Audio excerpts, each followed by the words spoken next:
Si Dr. Teresito Bacolcol ng PBOX kasama na ho natin.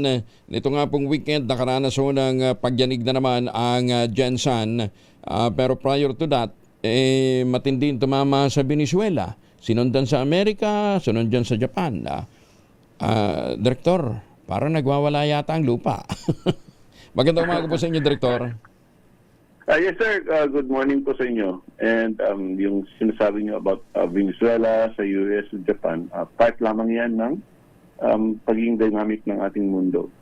So, in-expect natin yan kasi titignan natin yung mga earthquakes na nangyari nasa Pacific Ring of Fire. So, again, pero wala po silang connection sa bawat isa.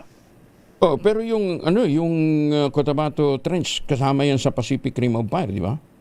That's right. That's the reason why I'm saying na lahat yan, yung sa Pilipinas, yung sa Japan, yung sa Venezuela, yung sa US, again, yung sa US, Japan, and Pilipinas, again, we're part of the Pacific Ring of Fire. Yung Venezuela? Yung Venezuela kasi, well, part pa rin siya, may, pero more to the east kasi yung Venezuela. Okay. May mga active faults dyan. So, hindi siya interrelated? It was not triggered by something else? Hindi sila interrelated sila in the sense na, again, isang system. Part yan ng pagiging dynamic ng mundo. But magkaibang active trends, magkaibang trenches yan, magkaibang faults. So, one did not trigger the other. Okay. Yung sa Gensan, hindi rin siya na-trigger ng previous earthquake? Yung magnitude 6.5, hindi siya aftershock nung magnitude 7.8 event. So, magkaiba yung sa mga earthquakes kasi may parang imprint tayo na fingerprint, kumbaga. So, yung nakikita natin yung movement ng magnitude 7.8 is different from the movement ng magnitude 6.5. Wow.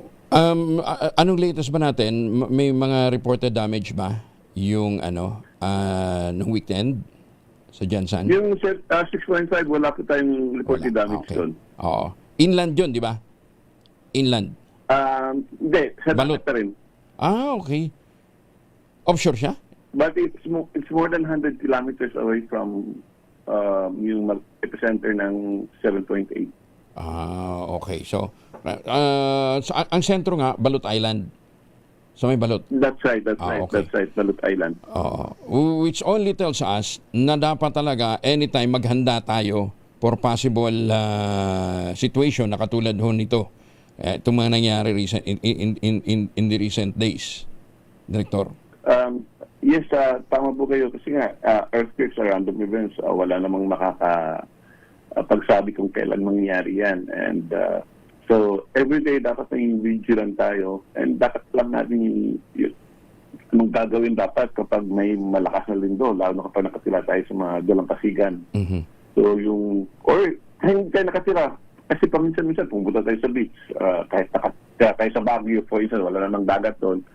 Pero kapag minsan bababa tayo, pupunta tayong Bulinaw, pupunta tayong Pangasinan, pupunta tayong Ilocos, Pagbuntod. May mga beaches doon na maliligo tayo. Pero paano kung nagkaroon ng paglindol? So dapat alam natin yung natural signs of impending local tsunami. Yun yung biglang bagsak yung dagat. Kapag may malakas na pagyanig, halos hindi ka na makatayo. And kapag may dumadagundong na sound coming from the sea, kahit isa man lang dito sa tatlo ang yung ma-observe, then move away to a higher place. Huwag nang kumuha ng cellphone at mag-Facebook Live. Takbo ka to a higher place kasi pwede magkaroon ng tsunami. Nakita natin yan Yes. June 8. Yes. Mabayan natin. Instead na tumakbo, inuna muna yung pag-develop ng content. Ano ha? Yun lang yung medyo nakababahala dahil nga sa pagandahan ng content. Ang inisip, hindi yung safety, kundi yung kanilang ipagbibida. Ano ha? Balikan ko lang yung sa Caracas, Director. Ano ho? Nakita ho natin yung extent ng damage. Ano yan? Because of the poor engineering? Again, ano siguro, ang isa din dyan is yung, yun na nga, 39 seconds lang. Nagkasunod, back-to-back, 7.2 and then 7.5.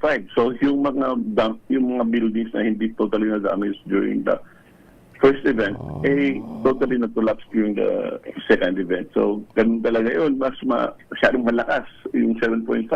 Yung una, malakas na yun, ha? That's already considered as major earthquake. Kasi more than 7, major earthquake na yan. And then, nasundan pa 39 seconds after. So, again, hindi man to nasira during the first event, yun nga, totally nasira yun during the second event. Okay. Magkatabi yung fault na gumalaw, Director, doon sa Caracas? Yes, magkatabi yung fault na gumalaw. Well, again, this is still a debate sa mga seismologists pa rin kung yung first na event nakapag-trigger doon sa second event. So yun yung stress transfer. Magkalapit lang kasi. Oo, pero that happened already in Mindanao in 2019, di ba? Di ba nangyari na? 2019. Yes, 4 na lindol pero hindi naman seconds. Sabagay, ano ha? Malupit yun sa Caracas dahil talagang second. Question, can that happen sa inaabangan nating big one in Metro Manila? Pwedeng mangyari yan, pero again, meron kasi tayong dalawang faults, yung West Valley Fault. Correct. Yung East Valley Fault and the West Valley Fault. Pwedeng movement ng West Valley Fault, pwedeng mag-trigger dun sa East Valley Fault. Although, yung East Valley Fault, yung length niya is 10 kilometers lamang. So, ang magnitude na pwede niya i-generate is 6.2. Okay. Yun yung maximum earthquake. Tapos, meron pa tayong Manila Trench. Yes, yung Manila Trench naman, capable of generating magnitude 8.3 event. And that is, saan siya situated, Banda Director? Yung Manila Trench is from Ilocos all the way to Mindoro. Mahaba-haba yan. It's more than 1,200 kilometers. And yung maximum na pwede i-generate is actually 8.4. Pero dito sa the one that would affect yung Metro Manila, yun yung 8.3 event. Kasi apat na segments yung Manila Trench. Yung nakaka-affect sa Manila, yung pangatlong segment is capable of generating magnitude 8.3 event. Pero ang pinaka-matured at hindi gumalaw for the longest time is yung Valley Fault. Wala siyang major... Yes. Wow. Yes, yung Valley Fault is, again, the last time it was in 1658. And every 400 to 600 years, yun yung gumagalaw. Okay. So, ang Panay daw may magnitude 4 at magnitude 5. When was this? Bago lang? Saan po? Panay? Sa Panay? Oo. May, from time to time, may mga lindol tayo sa Panay.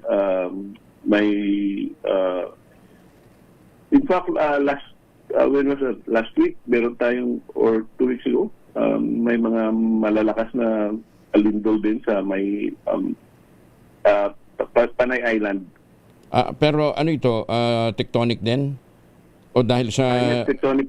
Okay. Yes, tectonic din. Most likely associated with the Negros Trench. Okay. So, again, sabi ho natin sa ating mga kababayan, hindi lang po natin pwede iasa sa gobyerno ang paghahanda. On our own, maghanda ho tayo. How safe is my house? O how safe is my home? Home ba o house? Home, no? House. How safe is my house? May app ho dyan ang PBOX. Kayo na hong gumawa ng self-assessment. Ano ha? Sagutin nyo ng buong katapatan yung mga tanong at pagkatapos maging basihan kung kinakailangan kayong kumonsulta na sa structural engineer. Ano ha? Nang sa gayon, di ba? At least kahit paano on our side, meron ho tayong paghahanda na isasagawa. Yes, tama po kayo. Tayo sa pamilya natin, kailangan din nating paghandaan. Lalo na mag-usap-usap tayo, yung member ng pamilya. Kapag may malakas na paglindol, naka-off yung communication lines, dapat mag-usap-usap tayo, may plano tayo kung saan tayo makikita at what, like say 2 hours after the event. So magkikita tayo to this place. Lalo kung yung mga bata nasa eskwelahan. Oo. So para siguro tayong maganda tayo ng pagkain worth 72 days. 72 hours. Dapat naka-imbak na yan. Tsaka balik ko yung advocacy natin sa whistle, Dok Toto, marami kasi talaga sa ating mga kababayan, ang mahal ng cellphone pero walang whistle. Di ba? ang laki ng tulong ho ng whistle, napaka-simple device niyan pero malaking maitutulong ho yan pagka ho meron hong lindol. Hindi lang pang tawag pansin, kundi para pagka ho kayo na-trap, malaking tulong ho yan. And kahit sa ibang bansa ginagawa. Pahabol ko lang, meron din daw sa Pangasinan kahapon? Tinatanong ni...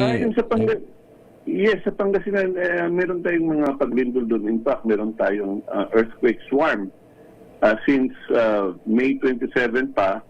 And pero kahapon, 6 na lamang earthquakes natin. Sa Pangasinan? May 27 until kahapon sa Pangasinan, sa may... yung ongoing pa rin yan. But again, kung nakikita natin everyday, medyo nag-dwindle na yung numbers natin so far. Since May 27 until 4 a.m. kanina, nakapagtala na tayong 329 earthquakes. Ang pinakamataas naman is 5.1. And out of this 329 earthquakes, isa lamang yung naramdaman ng mga tao. Okay. So may bandang Bulinaw nga daw as of 3 a.m. kanina? Magnitude 5.0. Oh. Pero pag ganito sinabi natin may earthquake swarm, ano pong indicator nito, Director? Yung earthquake swarm, ito yung moderate low to moderate earthquakes na sunod-sunod. Wala tayong ma-identify na main shock, wala din tayong ma-identify na aftershocks. So, halos pare-pareho sila. And this may or may not lead to a stronger earthquake. So, pero din tayong dito din sa this is actually Manila Trench kasi napaplat sila sa Manila Trench. Meron din tayong earthquake swarm noong December 2024 sa may Santa Catalina, Ilocos Sur. And this lasted for several weeks and eventually nag-fizzle out naman. So, sometimes meron din tayo dito sa Mindoro, again, part ng Manila Trench, may earthquake swarm din tayo. And eventually nag-fizzle out. Hindi naman siya necessarily sa dagat. Meron din tayo sa may Camarines Sur noong 2023. And sa may Ragay, Camarines Sur. And eventually din nag-fizzle out naman siya. And it's natural occurrences. Mga natural occurrences lang talaga ito. Okay. That's right. Right. So, which again, this may or may not lead to a stronger event. Kaya dapat maghanda ho tayo at any given time. Dapat naka-ready ho tayo. Director, thank you. Maraming salamat for joining us. Magandang umaga po. Maraming salamat din. Si Director Toto Bacolcol ng PBOX.